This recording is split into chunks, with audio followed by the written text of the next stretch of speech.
I think with digging in the crates, what we need to do one episode, I'm gonna come in here. I want to make a beat from scratch. We're Okay. gonna dig in the crates. I'm gonna bring my drum machine. We're just gonna do and just grab anything out the Wow. crate, Okay. and we're gonna make a beat right there live, so we can do the Wow. real digging in the crate. Yeah, Yeah, I'm with the down with parts. you.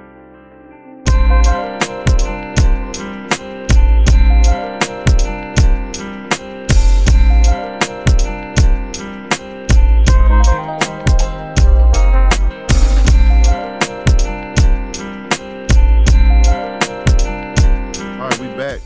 Digging in the Crates Hip Hop Podcast, the Hooker and Mac Show, but also my man DJ Amazin One Alien. We back in the building. We got a special treat for y'all and a special guest. No other DJ Vanex, legendary producer, collaborator, and creative visionary. It's been 50 years of hip hop innovation. How has the sound evolved from early DJs to now in the digital era? I mean, people used to DJ on, regular turntables. Now it's Serato. It's, it's different DJ things that they use. So, how do you think that has changed? Just from a DJ perspective and producer perspective. My perspective, I come from the days when you used to carry crates, Okay. and that was a big deal. You coming in the club with 20 crates, man. You getting a workout before you even start. Yeah.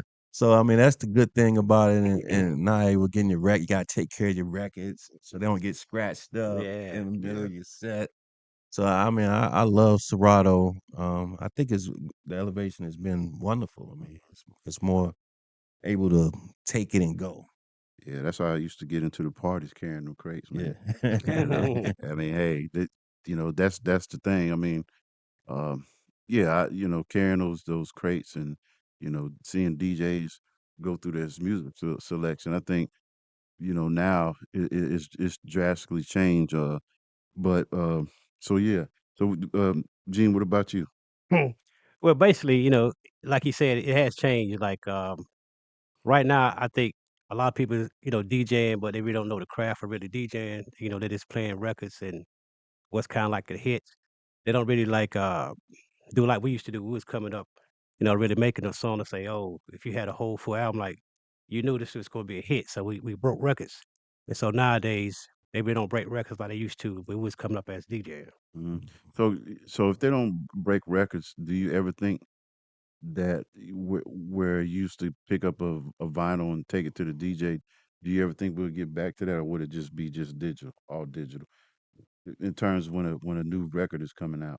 Well, basically, it can get back that way, but it's like people got to really like fully listen to an album. Nowadays, I don't think people listen to albums. It's like they go by the radio and say, "Oh, this is hot," so they'll push it for months and months because you know how it's Radio One, you know how they do. But it's like if they really like listen to an album, if you really know like music, you say track so and so here should be the next track that what I'm saying that's gonna really be pumping. But it's all about how now they just really like pushing numbers, and sometimes the numbers, what I'm saying, is not really true, what I'm saying? But it's like if you really into like really music, you should really sit here and like really listen to the whole album and be like, oh, this would be the next hit. But you know, I think probably maybe the next 5 years, if AI don't take over, it may can do that. But right now, I think it's gonna go to the way where AI is taking over and saying that, Oh yeah, they're gonna take old songs and remixes. Like I've been saying stuff like going back to the 50s and 60s, but still you really don't really have no control, how things are now.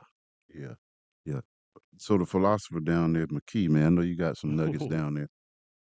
I say, etched into the DNA of hip hop is the socioeconomic conditions, particularly of the South Bronx, that produce the art form. You could argue, uh, so you can walk it musically from Africa Bambaataa, uh, DJ Cool Herc, Coke Rock, all the way up to a super producer, DJ Vanex, and so it's this continuum of a music that was the CNN, the mouthpiece, as Grandmaster Flash and the Furious Five said, broken glass everywhere.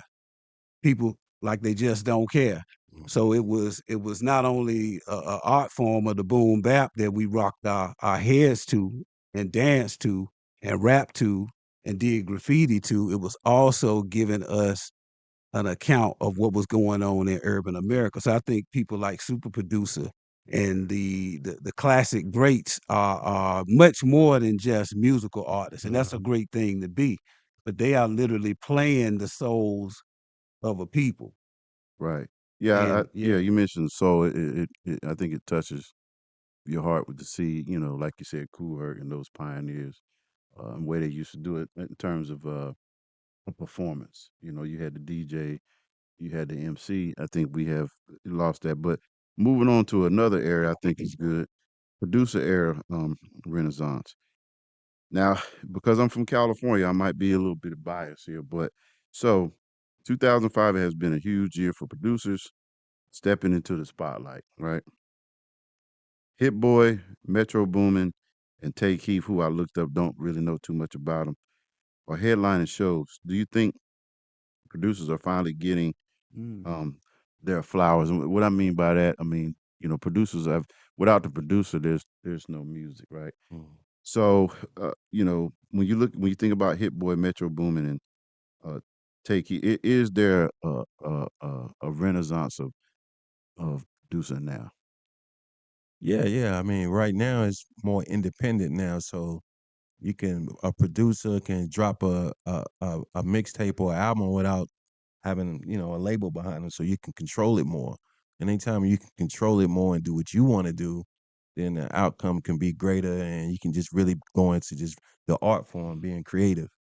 So that's the thing that I noticed about hip hop right now is that the majors are kind of pushed out the way now and making it more independent route. So if you're a good, smart businessman along with your music and your art form, you can do something with it. Yeah. Yeah, That's the biggest challenge right now. It's a lot of rappers who are just rappers. They're not good businessmen. mm. mm, So that's the that's a mouthful there. yeah, Yeah, it that's is. that's that's the separation. Yeah, I own a studio, so I deal with a lot of rappers, and they come in there looking for guidance.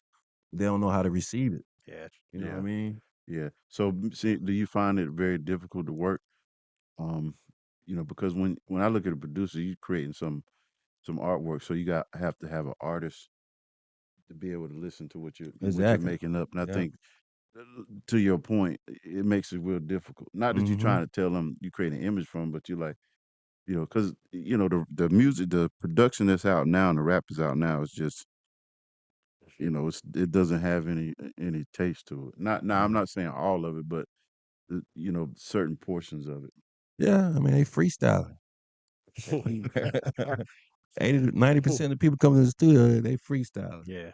They ain't Okay, even sticking to the hook. They just saying whatever come in their head. Yeah. That's really. true. So And rapping about like Cheerios and yeah, cornflakes and yeah, stuff walking like down that. the street and Yeah, man. I got this lean, I got these Yeah. drugs, I Yeah. take these drugs. I'm like, man, where's the lyric content at? Oh Mm. yeah, You yeah. know what I mean? Yeah, I agree with what he said. It's like Harris once said the best is like the MC. So it's like it's not really no true MCs, you know what I'm saying, master of ceremony.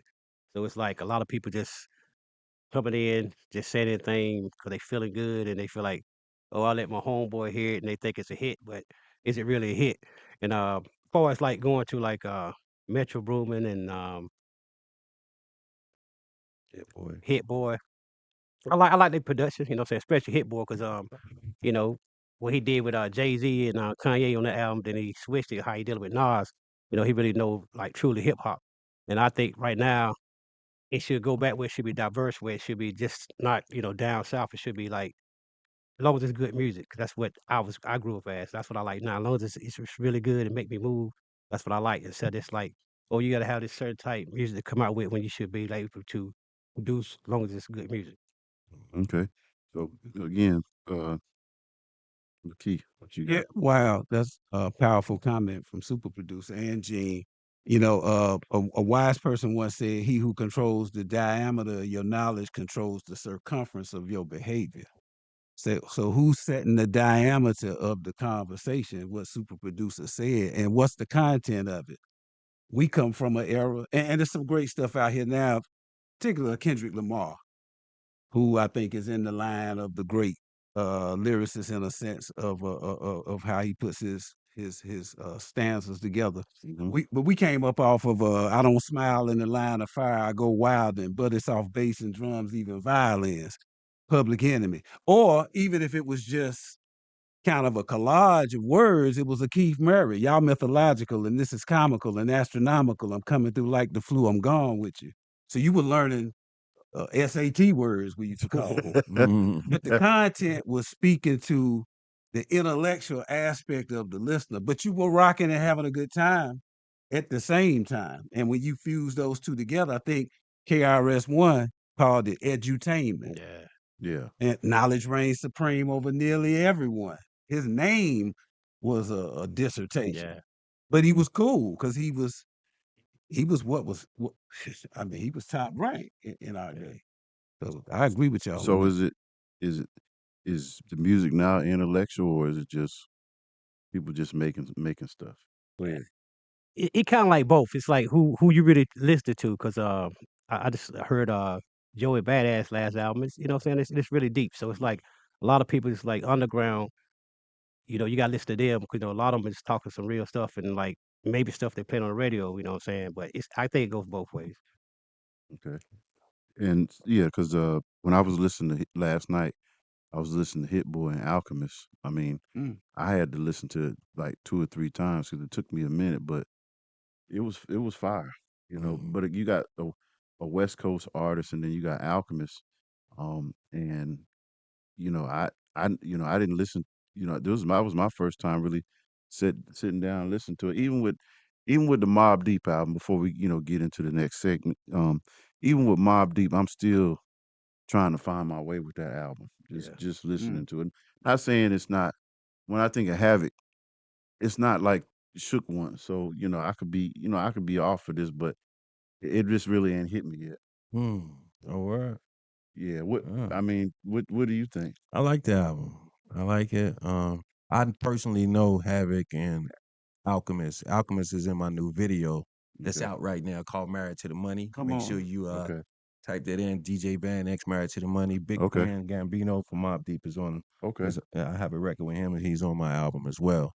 But I mean, I think it's something that we've been missing, because the Okay. storytelling part of it. Right. Yeah. Yeah. You know what I'm saying? That's what I miss about hip hop, the storytelling, and even dropping jewels.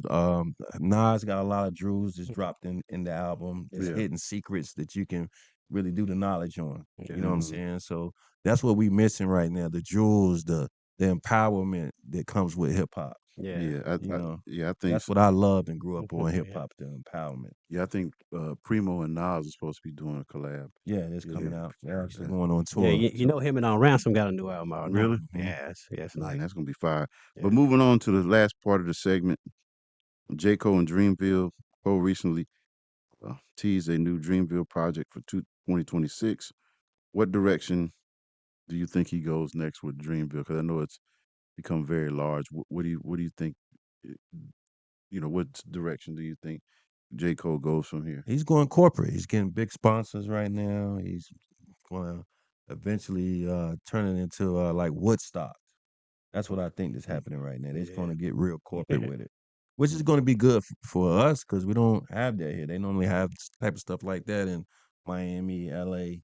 So I think it's a big thing. And if you really on your grind, it's a room for a North Carolina artist to find a way to get in there. Yeah. So Mhm. that's what I'm working on right now, trying to Yeah. get Okay. into the next dream field. Yeah. Okay. Hey, Yeah. that's what's up. So, so let's move into the why we're here. And again, that segment was brought to you by Sydney, one of our interns. So, that's the 411. That's the segment. So, you know, we've managed to talk to each other. Uh, you know, previously, I just decided to look you up on Instagram and hit you up. So, um, tell us about your journey from Detroit to Burlington, to the world of music. What was it that attracted you to becoming a producer, and then later on a DJ? Well, I was a DJ before I was a producer, but I always try to think where did I wanted to. I think the movie Juice really inspired me, made me want to be a DJ first. Really? Yeah. Mm. Yeah, I think You talking about the scene where he was It was battling. Yeah, battling, just the whole getting records. Because, back in them days, record cost money. Yeah. Oh yeah. I mean, you had to either hire the money to go buy the records or you had to steal them. Yeah, So a true. lot of things in that movie that I could relate to when they were stealing the records, Yeah. and just trying to grind it up and trying to build his brand, Mhm. yeah, that movie Juice really did it. And maybe like Breaking, that movie Yeah. Breaking. Mhm. Because one thing about North Carolina, we don't have a lot of influences here. But as soon as you get out of North Carolina and Yeah. start going upstate Mhm. or New York, Mhm. it's the influencers eating at McDonald's Mhm. everywhere. They're here. Mhm. Yeah. So you can just walk in the gas station and might run into Russell Simmons or something like that. Yeah. Mhm. But here we didn't have that many influencers, so we had to go to the magazines Mhm. and movies and stuff So, like that. me and Gene talk about this all the time. He can chime in too. For me, growing up in the West Coast, when I moved here, there's just a lot of history here that people don't know of. So, why don't from outside looking in, why don't people do more collaboration in Greensboro? Say, is it an issue of who's going to be on top, or is it just people don't want to work with? Because I know a lot of artists here, but I never see them collab with anybody. I think people just be on a click thing too much. They don't realize that hip hop is all about networking outside your comfort zone. Mm-hmm.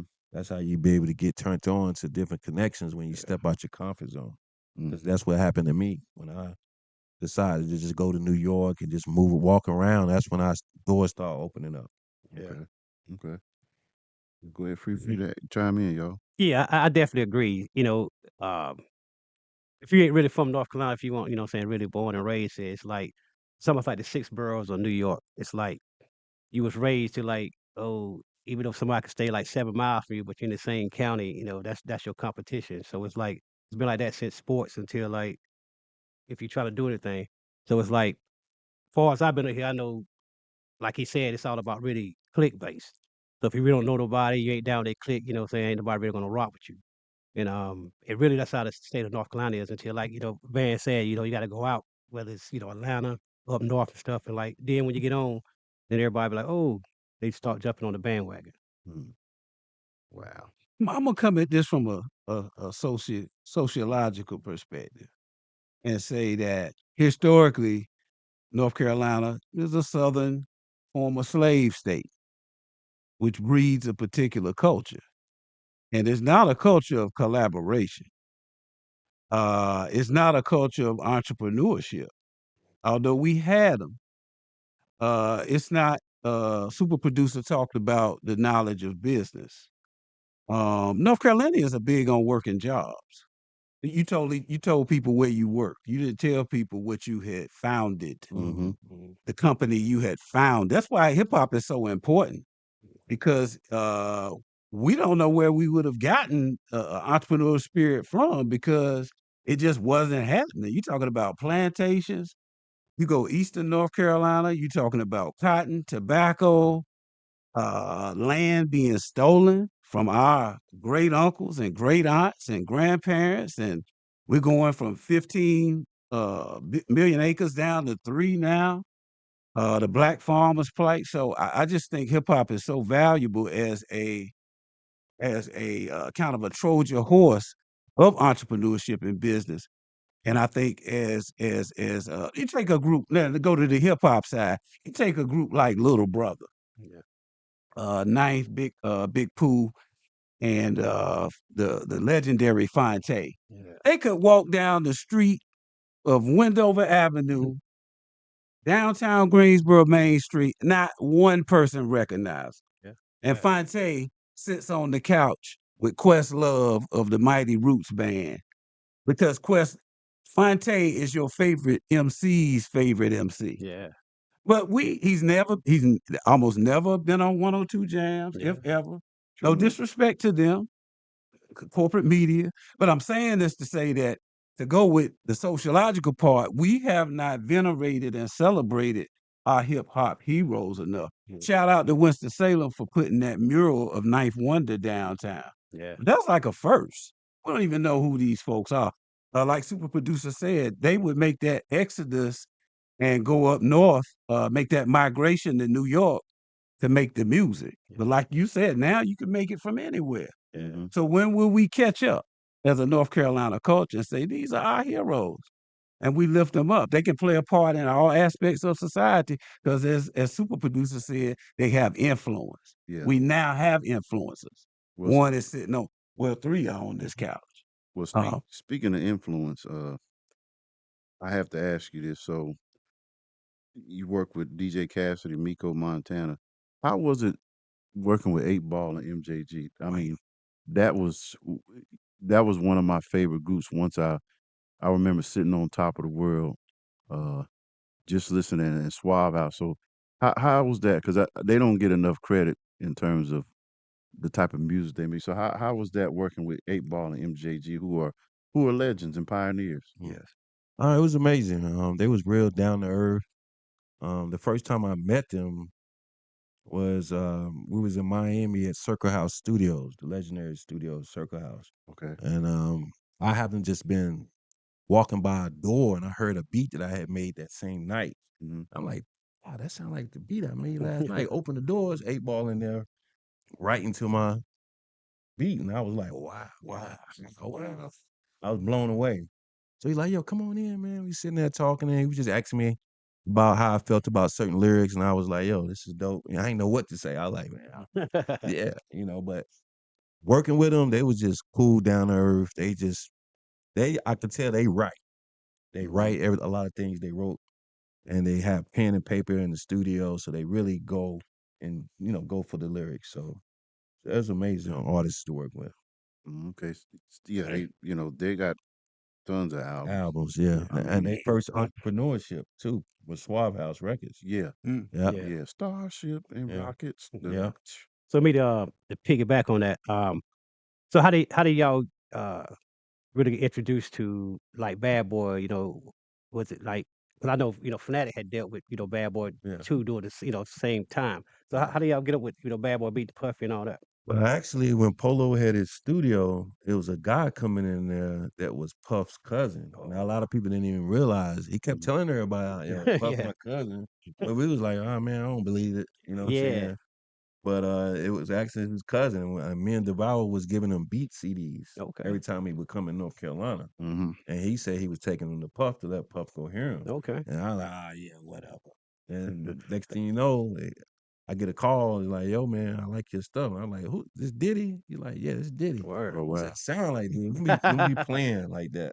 But after he was talking more, I knew it was him because it sounded just like him. Yeah, Mm-hmm. And then we just got an invite to come to Miami and come to New York. And when I walked into the studio and he was there, that's when I knew it was, yeah, it's real. yeah, Yeah, it's it's real. official. Yeah, I remember Fanatic telling me when we interviewed him years ago. He said he flew up to New York and Biggie was there Mm, and he was playing tracks for him and he thought that it was going to be a fly up and come back. mhm, And when he got ready to leave, he said, "Well, where you going?" He said, "Go to track 5, track 6, track mm, 7."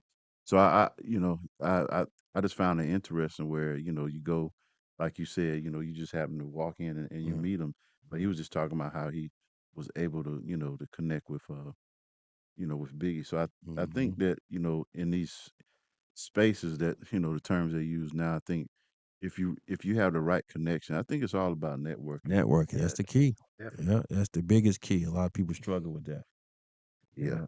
yeah. So And by Fanatic and them already dealing with him, he already had an eye and an ear for North Carolina producers. Yeah, mhm, Because I can tell, because he was always would say North Carolina producers got some talent. mhm, So that's one thing I noticed he said to me when I first started working with him. So yeah, he's always interested in North right. Carolina yeah, producers. definitely. So as a producer, what is your creative process when you're building a beat or soundtrack? Because sometimes me and Gene would be up here, be at my house, and he'll just make something out of nothing. So, what is your creative process like? What do you look what do you look for? Sampling, or what do you look for? I don't really look for. I just go by vibe. Just what I feel in the studio that day. Sometimes I like to listen to a big record that's out right now and try to make something that's similar to that, but just because I'm a DJ, so I know a lot of people hear something that they're familiar with to their ear, they'll gravitate to it more. So I mean, I'm big on. I used to sample a lot. I cut back on it just because just the copyright issue Yeah. type Yeah. thing. Yeah. I want to break a beat that I know I made, so somebody else want to sample my music. Yeah. Then I can earn more money off of it that way instead of sampling some '90s hip hop song that's already you're gonna have to give away half of the more than half the publishing. Yeah. And I think the record labels is tricking people now with the sampling thing now because now if they sample something that they already own, then that cuts you out more. Yeah. Yeah. I think Um, it's too early to. yeah. Yeah. I think it's too early to be sampling '90s Yeah. I music, agree. man. See, yeah. It's. I'm just go ahead and say it's trash. Mm. I mean, how do you? I don't know, but I mean, to get a good record, I mean, if you get a good record out of it, cool. Because the ultimate goal is to get a song and brand it and make it popular. But as far as on the business side of it, that's the part that I look at it the most. Yeah. hmm As far as breaking something that I played, because if you go back to the Manny Fresh days and the Cash Money days, yeah. a lot of people was playing stuff on the keyboard. Yeah. Oh So yeah. they cut the hip hop was built off of sampling records, Yeah. rock stuff. Absolutely. Yeah. Yeah. So all the pioneers, where Yeah. you think they money went? Yeah. Yeah. They ain't hardly make no money off of Yeah. those Because records. Nah, nothing. Oh, listen to everything I'm saying. that's dangerous Yeah, too. that's real dangerous. Yeah, but yeah, you're right. Hip hop was built off sampling like um James Brown, Mm-hmm. Bob James. Mm-hmm. Uh, shoot, the average white band. I was because I watched Sirius XM radio, and I like their sampling. They was just talking about the different samples you wouldn't even imagine, and they were hits. Yeah. Yeah. A lot of stuff be rocked or jazz. Yeah. Definitely Yeah. jazz. Yeah. hmm So what is something you sampled that you felt like it was a good sample? If you can think about over your career, what is something you sampled that you just knew this was it? Mm. I sampled the OJ's. Mm. I forgot the name of the record, but that's the when I ended up getting up to French Montana, hmm and Wow. I can't think of the name of the sample now. I had it on top of my mind, hmm but it was an OJ sample, and I flipped it. I was standing in the Bronx, and next thing you know, French Montana got it. I did this song with French Montana called Crooked Eye. Yeah, I looked at some of your Yeah, videos. that's the Yeah. one that the OJ sample. Oh Yeah. wow, wow.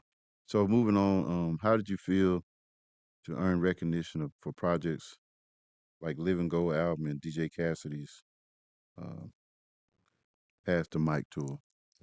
Well, how I got on past the mic tour, I'm Christopher Williams DJ.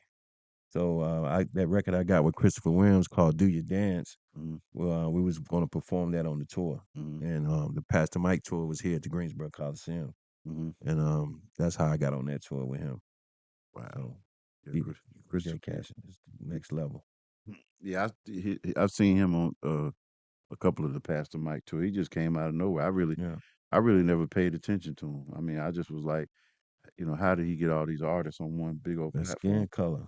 That skin Really? color got yeah. I think it got a lot to do with. No disrespect to you, DJ Cassidy, but when you a white looking DJ and Yeah. you trying to get in Vegas and all that, it just happens a lot Yeah. quicker. Yeah. Mhm. So. Yeah. But the COVID thing what made Yeah. him Yeah. popular. That's what I'm about to say. Yeah. That Yeah, COVID. Yeah. Really? yeah. He started Yeah. doing those How live, so? those live type of Yeah. mixes with artists, like rapping over top of their beats when he going Yeah. live. Exactly. That got him real That's popular. got him popular though. Right. Yeah. Producers often wear many hats. How do you balance business? Because you talked about sometimes you work with artists and they don't have the business sense. So how do you balance the business side and the creative side? Ooh. As far as me, uh, I mean, I've been an entrepreneur since the World Trade Center went down. Mm. That's the last job I had. Wow. So, um, I just think you just gotta set a goal on how much money you want to make a day, Mm-hmm. and I strive for that. Um, but it's just very challenging to work for yourself and be able to pay your bills if you're not grounded the right way Yeah. and know how to manage and save your money.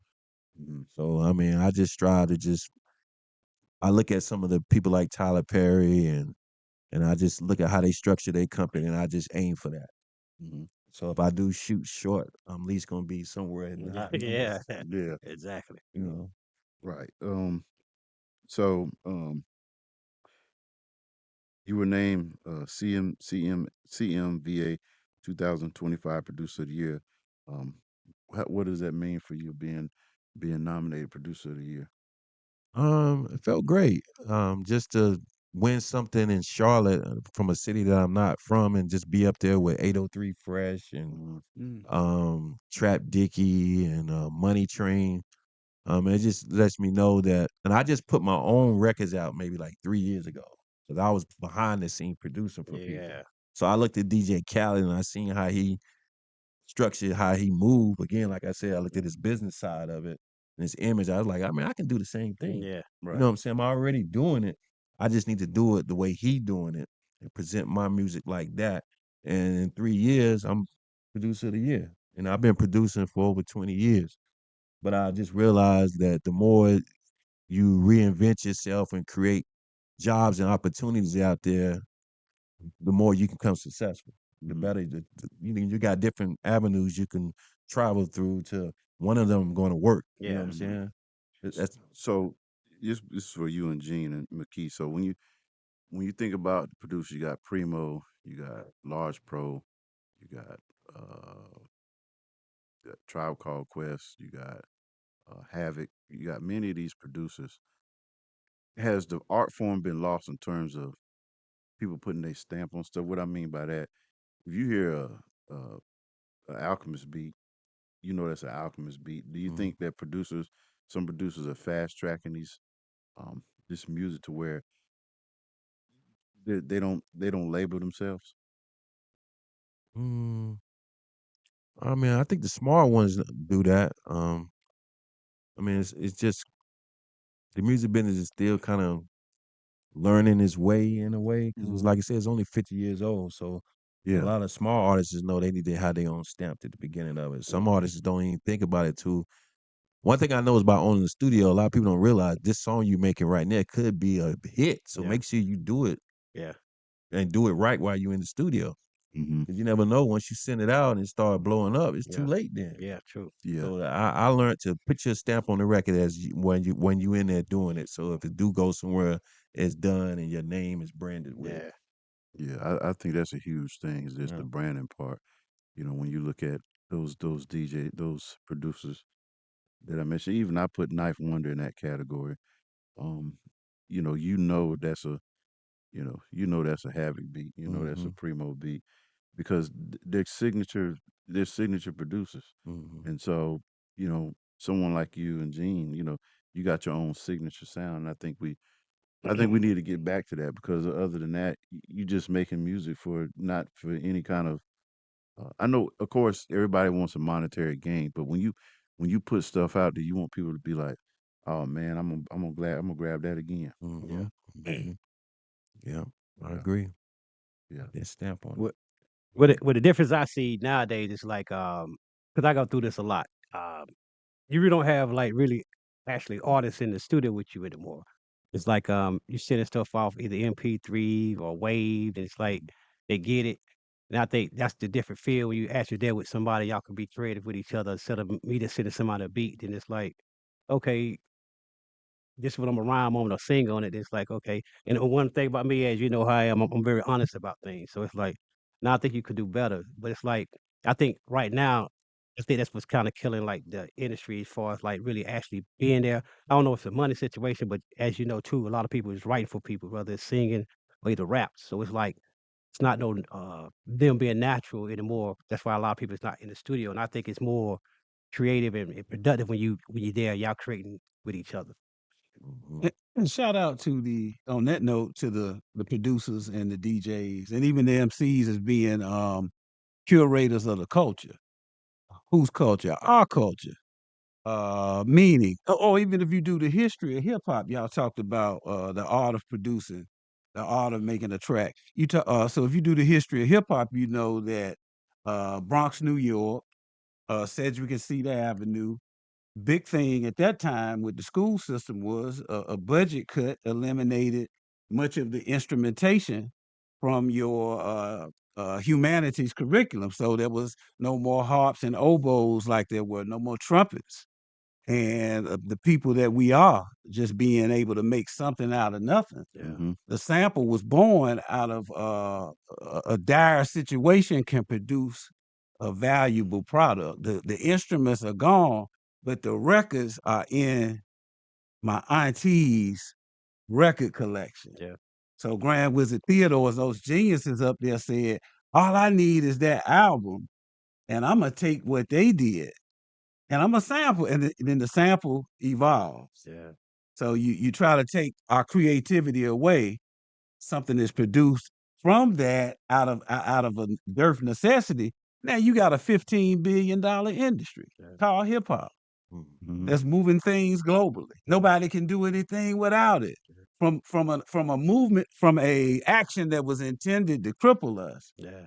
Oh man, did we flip it? Yeah. And to me, that's just a lesson for all of our lives. Like when something gets taken away, don't lose your creative gene. Yeah. Because you can, it can, your gift will make way for you to something even greater. And that's what our art form did. Think we got to lift that up too. And you know what? It's good that you're saying that too, because I feel like over here in the States, in the United States, it's like hip hop.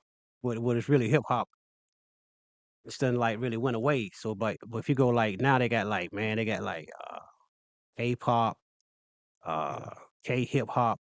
So a Mhm. lot of nationalities is taking what we really started it, created it, and now they making they map to say that. And I think like a couple years, if we don't really get it back, like I said, as our people, we very creative in everything we do because whether it's country, jazz, we create it anyway. So it's like when somebody else come in as a nationality and take that form from you, then all of a sudden other people take it and like 10 years from now they'll be like, oh well, this culture here created this. It's like we really got to be understand. Like we got to really bring it all back. And like Van was saying, and like I always say, like me and Coach talk about all the time. It's like instead of like we being against each other, man, we need to come together as one. Yeah, You know what I mean? absolutely. True. Absolutely. I mean, you see, Hispanic people, Oriental people now Yeah, on Instagram DJing. I mean, what in the world? I mean, I know we living in a global society, but going back to what McKee said, those pioneers, Grand Wizard Theodore, up there in New York where it started at. I think we need to get back to the essence of that. If we don't, you know, it's gonna be lost. I mean, it's a $1 billion industry, but we don't own anything, yeah, and I think that contributes to us, as you said, Gene, just working together. I mean, I would like to see as many of producers and artists in Greensboro. I haven't seen a show where everybody's collabing, but people will say all the time. And again, I'm not throwing shade at people, but people will say, "Yeah, we're gonna hook up. We're gonna hook up." Until me and Jeans really started, you know, doing stuff up here, people would hit me up. Oh man, I'm gonna come by. Well, come on by. So I appreciate you, picking up the phone call. I didn't know, but I just was like, let me just go ahead and call you up. So I appreciate that. So what's next for you? I mean, what are you working on? What's next for you? What's your vision going forward? Um, right now, I'm just in my creative zone right now. I like to drop music as much as possible. I'm looking at Alchemist and Hit Boy and how they're just dropping music projects back to back. I just think the more music you got out there, the more you building up your catalog, the better it is. Hmm. And I got a compilation album that I want to do with North Carolina artists. yeah, Okay. I think it's time for people to get back to collabing like that. So Yeah. I'm opening up, my doors at the studio for artists who want to be creative Okay. and come and work in an environment and also put the records out yeah, and have a budget behind it. You know, Hmm. I think that's the smartest thing is me being a DJ and a producer is to get back to that when yeah, people used to yeah, collab with the DJ Yeah. and the producer and put yeah, records out. yeah, You know what y- I'm saying? exactly. Yeah. It's Because I think it'll make me more powerful by networking that way. Yeah, absolutely. I mean, Mhm. like I said, me growing up in the West Coast when I moved here and started just meeting different people. When I Mhm. met Fanatic. He was talking about how he got to work with Michael Jackson, and it just took me back. And I was like, around here in Greensboro, and they talked about also when Jay-Z came here and performed at was it Northeast or one of them high schools, you know. Yeah. Yep. Yeah. And then I went back and Skibo showed me the actual flyer from it, Mm. but you would have known that then. And for the life of me, I still can't understand as hard as Ski B made that beat. I don't know why they stopped working with each other because I that's just know. a classic. Yeah, I Yeah. know the reason. Yeah. It's politics Yeah, boy, behind you it took too. the words right out my Yeah, mouth. it's some politics behind it. But um I mean, just the beat he made, just beats. beats. Yeah, beats. Yeah. A whole Yeah, bunch of them. yeah. I was just like, just watching him, what he sampled. I'm like, why? But I understand it's political. Yeah, it's a lot of Yeah. politics behind that. It's definitely like politics, man. You know, anything that got any base at the end of a system, it's definitely gonna be politics. You know what I mean? Mhm, Yeah. mhm. So again, how can people contact you? Your social media handles, and if you want to go ahead and for our viewers. Yeah, TikTok, Instagram, Super Producer DJ Vanex. Super is spelled SUPA, and Vanex is spelled VANEX. And I'm that on TikTok too. And I mean, X, I am Vanex, and Facebook, Super Producer DJ Vanex. But you can also call me if you want to book studio time at my studio, which is called Xclusive Studios. We downtown. The number is 336-988-3235. Call or text that number if you want to work in the studio, or if you're interested in beats productions. I also do artist development as well. I think artists need to get back to doing development. Yeah, You know what I true. mean? That's the biggest thing. A lot of people just trying to jump right out there without no development. Yeah. Yeah. You know what I'm Or, saying? or without a good team. Without a good team. So Yeah. that's the thing about me. We have a team, we have lawyers, I have people that handle a lot of things behind the scenes. So just by working at my studio and just coming through those doors, I give out a lot of those opportunities. Yeah. Yeah. Mhm. You know what I'm saying? So one last question, and this is for my interns in terms of in the area you're in, whether it's journalism, music. What advice would you give y- our young folks here? Be a social butterfly. The more you social out there, the better it is. Because a lot of people, what they call it, introverts or something like that. Yeah. A lot of Yeah. people just stuck, to Yeah. themselves, and that's not gonna get you nowhere. The more you out there floating around, that's why I call it social butterfly. You know how butterfly just float around and just drop anywhere? Yeah. You'd be surprised what kind of doors open up by just being very social and stop being that type of person like to be in the cut, Yeah. not saying nothing, not giving your numbers out, not following back with the numbers that you do Yeah. Look get, at yeah. Yeah. being Yeah. consistent, and also spend money. A lot of people scared to spend money with people. Yeah. Yeah. Spending money open up doors. Oh Does. yeah. You know what I'm Yeah. saying? Yeah. So you gotta spend money. Stop looking for free handouts. Yeah. True. Because when you spend money with somebody who already making money, they gonna see that they respect that what you bringing to the Yeah. table. So Yeah. you just never know what comes out with that. Because Oh I yeah. did that a lot, and a lot of doors open up Yeah. by just Oh me yeah. You can. spending money with Oh yeah. somebody. You can't go the cheap route. I Right. know Yeah. just from building this studio. I mean, me and Gene, we go back and forth. We make sure we got the best of the best equipment, Mhm. and so and then I also take in consideration of having interns. If I can't be a podcast if I don't have stuff for them to use, Mhm. Yeah. it's wasted time. Mhm. And um, so Mchee, give us words of wisdom for the day. What you got in your toolkit?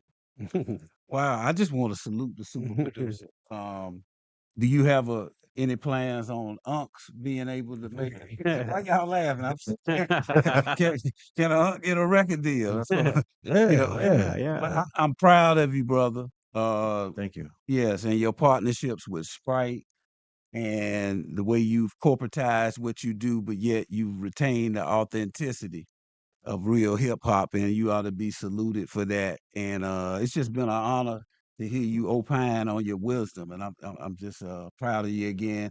And I hope that collaborative spirit that you're bringing back to hip hop takes root and takes hold right here in North Carolina. This is an interesting area.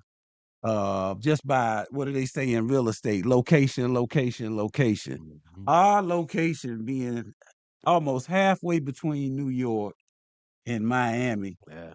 has always given us a very interesting brand of hip hop. Yeah. I mean, we wasn't dirty South, but we weren't New York either. And I think artists like yourself and Little Brother and even the Baby and people like that have this mix is what I think those veterans of the game were talking about when they said we like North Carolina production and North Carolina artistry. So salute to you.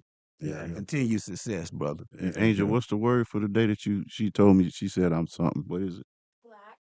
We clocking today because the way we dress, man. So that's the word of the day. Clocking. So we gotta, I gotta make sure I'm up to with these terms that they be using. Yeah. So clocking, right? Clock it. Clock it. Clock it. Clock it. Okay. So now from now on, we up here, we're gonna clock it. So this has been Digging in the Crates Hip Hop Podcast. I'm here with my man, DJ Amazin One Alien and DJ Vanex. So as we find out any last words.